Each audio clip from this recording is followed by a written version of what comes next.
Nobody owes you anything. But you owe you everything. It's really that simple. And yet, for some reason, we continue to wait for a handout. We wait for a hand up. We wait for any type of hand of assistance to come our way when we in and of ourselves are not willing to take that first step forward.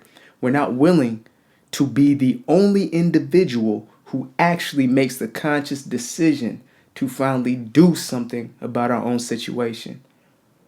And believe me, I've been in this place a few times myself. I've found myself in a space or a place where it was not easy to face the truth that it was all in my hands.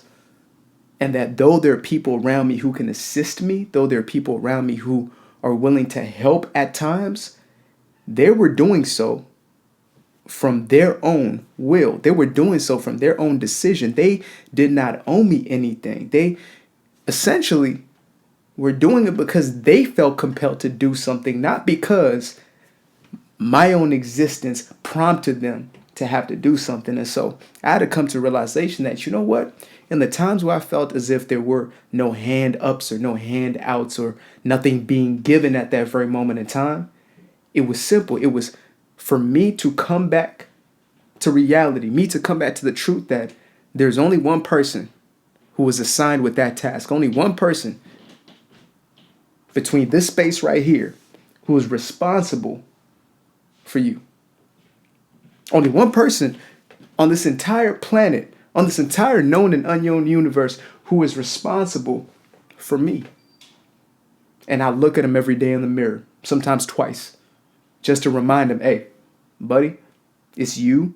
It's your responsibility. It's time for you to start investing in yourself. It's time for you to start truly picking yourself up from your own situation that you've created, from the own mentality that you have continued to perpetuate, for your own actions, thoughts, emotions, deeds that you continue to entertain. It is only you who can change that circumstance.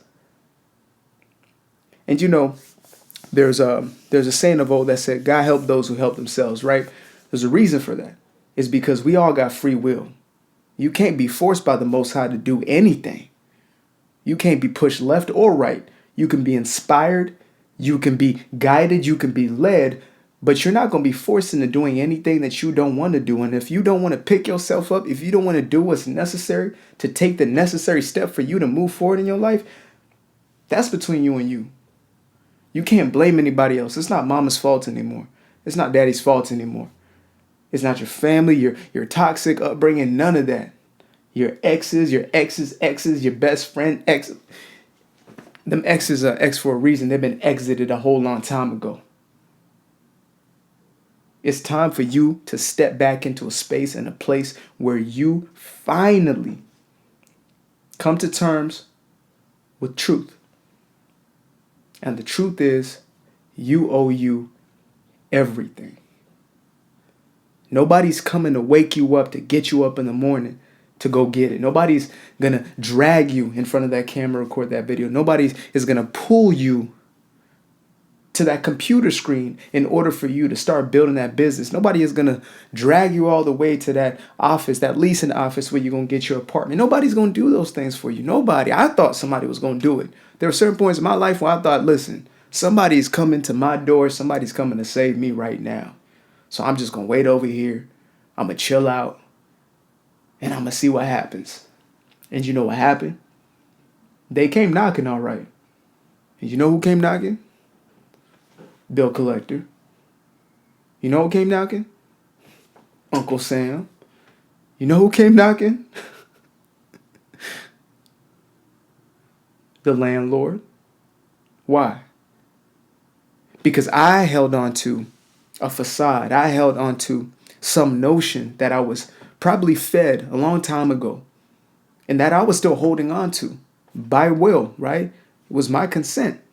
I was choosing to hold on to that belief that somebody out there owed me something. Somebody had to do something for me. because of the hand that I was dealt, because of the cards that I was dealt. Life gave me lemons. Somebody's got to come squeeze these lemons and give me lemonade. And so this is a very different type of video because it's one that is close to heart for myself. And I understand what it is to be in a space where you are waiting. You are in the waiting, right? And you feel as if nothing is moving, as if nothing is happening, as if, you have so many desires, you have so many ambitions, you have a vision that is God-given. You have a calling in your heart to do something greater than where you are right now. And you read these stories of the David in the Bible to Rocky Balboa on TV, and you think to yourself, man, look how they came up. Look how they came from being a shepherd into a king. Look how they came from being, a fry cook to the heavyweight champion of the world. And yet, here I am. And so maybe you start to think to yourself, well, if I just wait for an opportunity to come to me, then everything will change. If I just wait for somebody to see me and recognize me, then I will have my opportunity. Not understanding that life only begins to open and flow when you begin to take the necessary steps. God only helps those who help themselves. And if you're not willing to help yourself, then you are sending out a message, a signal into life saying, you know what? I'm cool where I'm at. I'll stay right here. I'll sip this tea. And I do nothing about it, right? For myself, I thought this was just going to magically happen for me, right? Like I didn't have to turn on this camera and face myself every single time and time again, continuously putting in the reps, doing things that I was not comfortable with, not at a spirit level, but at a brain level, at a body level. My body wanted to be comfortable. Shoot, my body wanted to kick it, to hang out. I thought the six-pack abs were going to come by accident. I could eat my cornbread all day because I want to. But then I'm mad that my body is looking like the cornbread, right? It's the truth. But it's only when I decided to own up to a simple fact, and one that I've repeated many times and I'm going to repeat again. Why? Because I know for a fact that repetition is key. Repetition creates habit. And in order for you to truly have this message instilled, I must repeat it, and I must repeat it 1,000 times over in 1,000 different ways. You. Like, remember when they used to write those IOUs back in the day? Somebody would pull out a piece of paper, write IOU instead of giving you some money. You need to write yourself one of those. You need to write yourself an IOU right now. You're going to stick it in your pocket and you're going to pull it out. Every single time you touch your pocket, you're going to be reminded that you owe you, right? And at the same time, you're going to remember that nobody else owes you anything. And that's the beauty of it. There is a beauty in knowing that it is truly all within your own hands. And once you actually claim that, and once you start to step in that, once you start to walk in that, then you start to walk in your God-given power. Then you start to walk in all of the promise. Then you start to walk in knowing that you are backed by a universal force that can never fail you. That's the whole thing about it. Nobody can take the steps for you because nobody can experience your life. Nobody was meant to experience your own existence. Otherwise, they'll be jumping in your skin, you'll be jumping in theirs, right? But as far as I've known, I ain't seen that happen yet. Sure, there might be some folk who act like it, like they're out of their own skin. But truth be told, you were made you for a reason. You were made you for a purpose, because you have a purpose, because you have a mission, because you have something that is within you that cannot be expressed by anybody but you. But the only way that the ball will begin to roll, the only way, is by taking the necessary steps. And you will only begin to take those steps when you fully internalize this. You owe you everything. You owe you eating right. You owe you feeding your mind righteous, nutrient-dense, life-giving, constructive, empowering thoughts. You owe you taking the necessary steps to start your business. You owe you registering for that class. You owe you that because it's for you. You're the one who's going to benefit from it. You owe you forgiveness. You owe others forgiveness. Why? Because you benefit from that. That's got nothing to do with them. You can forgive somebody today and they still going to stay where they are and they're going to do what they're going to do, but you will be free from the torment and the torture that you're going through because you ain't letting go of folk. Because you're rehashing them thoughts from back in the day. You owe you that. I owe me this tea. I want this tea. And so I pour this tea up and I drink this tea because I owe me this tea. So this is a message for those who have found themselves maybe in a victim mentality, right? Maybe you found yourself blaming others or not taking accountability and responsibility for your own life, which is easy to do in a world that continues and perpetually tells us that, you must look outside for the problem. You must look to somebody else as the solution for your problems. There's something out there that you must do. You must sign a petition, right? You must put your vote into Congress. You must do the this and the that. Everything is externally focused. And so maybe it has you thinking, hey, you know what? I ain't got to do anything about this. This has nothing to do with me. They got to give me a handout. They got to give me a check. They got to send that to my house, right? Where's my reparations? I get it. Trust me. Look at me. I get it. Where are my reparations, right? I understand. I completely do. And I empathize with that.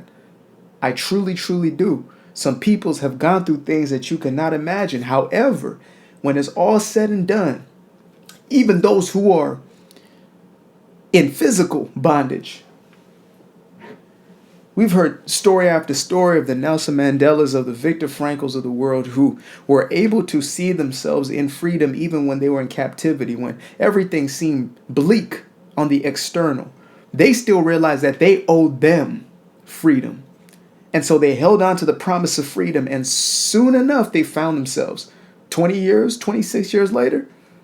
But they found themselves in freedom because they understood that they owed them. Nobody else was going to do it for them. Right? Of course, they would have loved to have somebody break into that prison, grab them out, break into that concentration camp and break them out. Right? But at the end of the day, they realized something is that I might be here forever. So what am I going to do for me? How am I going to take care of my mind while I'm in this captivity? How am I going to continue to renew my thought process to keep myself strong, to keep myself not just sane, but thriving within that environment? I owe me the discipline that it takes to watch over my own thoughts. If you deep that one, man, you're on level 17 right now. In Mario, and there's only 20 levels. If you really caught that one. But I'll bring it back to level 2. Is you owe you taking the necessary steps to get yourself to that next space and that next place in life. It is only you. Why? Because only you can. Only you have been commissioned with that. Only you have been allowed and allotted that privilege of your own free will. Like, I wish I could stand here and tell you, or sit here technically, and tell you that, somebody's coming in office to fix it. I wish I could tell you that somebody is going to deliver it to your door, Amazon style. I wish I could. But I also know that the beauty and the journey is the fact that you have to walk the steps. All right? Now, I'm going to leave it at that for this one because, again, this was an impromptu type message. This was one that I just felt from the core of me. I was called to share this message right now because I just believe that there are some of us who have just found ourselves in a place where we are waiting. We are in the waiting, and the waiting is painful, right? A hope fulfilled brings joy to the heart. A hope fulfilled brings peace. But when it's not fulfilled, you feel unfulfilled.